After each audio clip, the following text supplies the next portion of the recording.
ஒரு கிராமத்துல விஜயன்ற வணிகர் சொந்தமா ஒரு கடை வச்சு அதுல வர வருமானத்துல தன்னோட வாழ்க்கையை நடத்திக்கிட்டு வந்தாரு. வாங்க ஐயா, என்ன வேணும்? சர்க்கரை 1 கிலோ கொடுப்பா. ஐயா, சக்கரை இல்ல, தீர்ந்து போச்சு. வேற என்ன வேணும்? கோதுமை 1 பாக்கெட் கொடுப்பா. ஐயா, அதுவும் இன்னைக்கு காலையில தான் தீர்ந்து போச்சு. வேற என்ன வேணும்? என்னப்பா நீ கடை வச்சிருக்க? எதை கேட்டாலும் இல்லைன்ற. நீ எல்லாம் எதுக்கு கடை வச்சிருக்க? இந்த கடை வீதியில நிறைய கடை இருக்கு. அதையெல்லாம் விட்டுட்டு உன் கடைக்கு வந்தது என் தப்புதான்.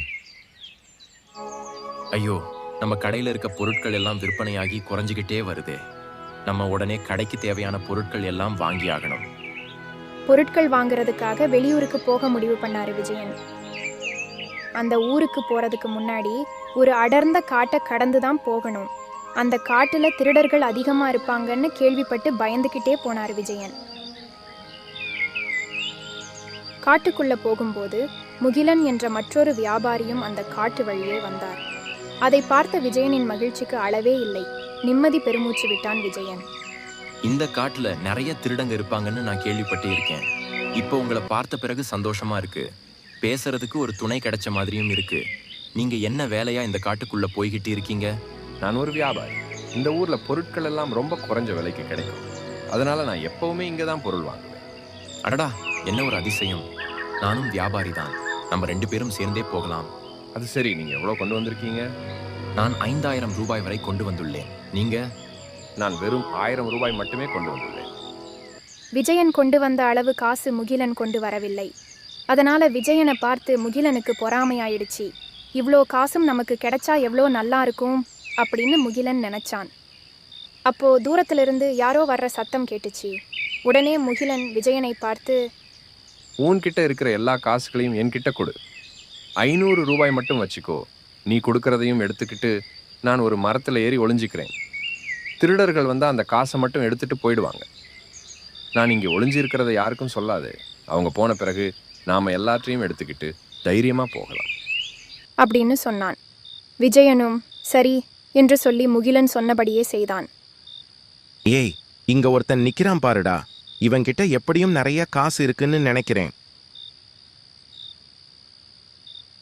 ஏய், உன்கிட்ட இருக்க எல்லா காசையும் என்கிட்ட கொடுத்துரு, இல்லனா நீ இந்த காட்டை விட்டு வெளியே போக முடியாது. ஐயா, நான் ஒரு ஏழை. பக்கத்து ஊரில் உள்ள எனது உறவினரை பார்த்து கொஞ்சம் பணம் கடன் வாங்கி வரலாம் என்று நினைத்து சென்று கொண்டிருக்கிறேன். என்னிடம் 500 ரூபாய் மட்டுமே உள்ளன.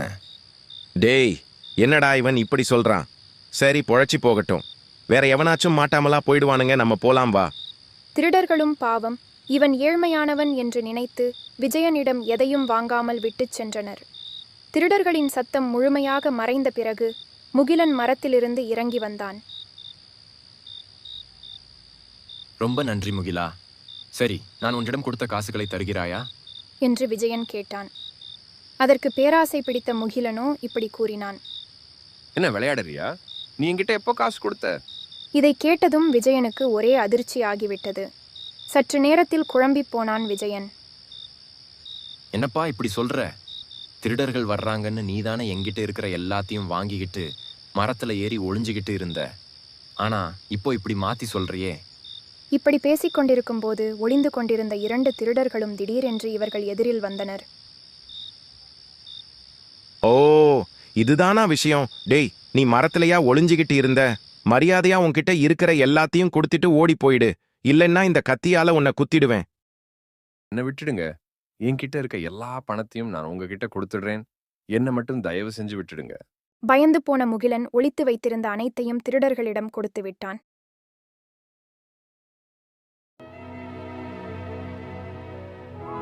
அதை வாங்கிய திருடன் விஜயனை பார்த்து இப்படி சொன்னான். நடந்த எல்லாத்தையும் நாங்க பார்த்துக்கிட்டு தான் இருந்தோம்.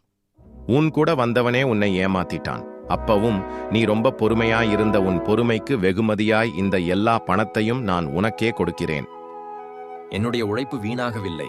நான் உங்களிடமிருந்து இதை சற்றும் எதிர்பார்க்கவில்லை. மிகவும் நன்றி. திருடர்கள் முகிலனிடமிருந்து பெற்ற பணத்தை விஜயிடம் கொடுத்தார்கள். விஜயனும் தன்னுடைய பணத்தை மகிழ்ச்சியாக பெற்றுக்கொண்டான். பேராசைப்பட்டதால் முகிலன் தன்னுடைய பணத்தை இழந்தான். இக்கதையிலிருந்து நாம் கற்றுக்கொள்ள வேண்டிய விஷயம் பேராசை பெரும் நஷ்டத்தை தரும் என்பதை நாம் புரிந்து கொள்ள வேண்டும்.